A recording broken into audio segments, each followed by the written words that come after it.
دوم سټپ صحیح شو سټپ دریم سټپ چې دی موږ سره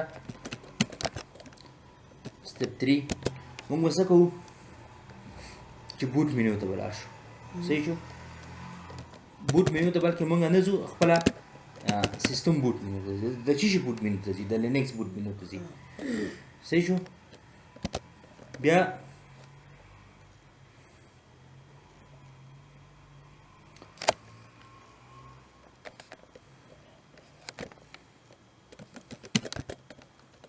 step 4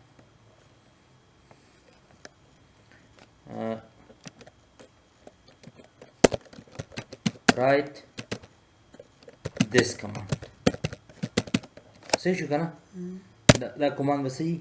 مونږ ته به داسې لیکلی صحیح شو بوت فول کالن د بوت فول کالن مخې ته به مونږ لیکو لینکس سپیس ریسکیو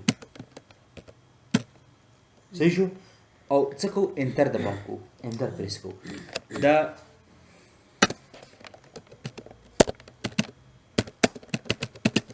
ټیک شو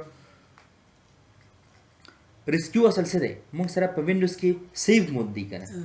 دا د لینکس سیو مود دی صحیح شو او بیا به څه کوو انټر پریس کوو او بیا اوکې صحیح شو بیا پسې اوکې ټیک شو بیا نو ترتیب کې بیا څه کې موږ ته د ریسکیو چارت راځي صحیح شو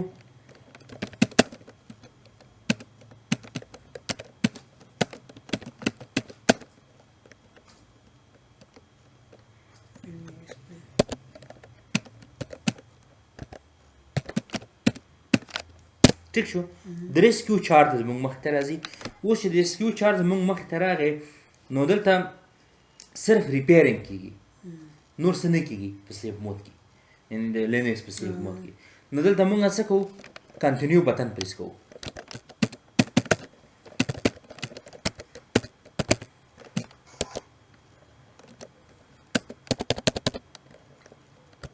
ټیک دی سپین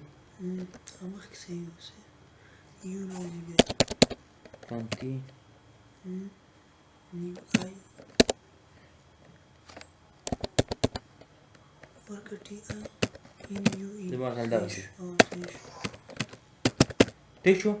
کنټینیو بټن موږ پریس کوو اوس یو خبره دلته په یاد وساتئ که چېرته موږ نه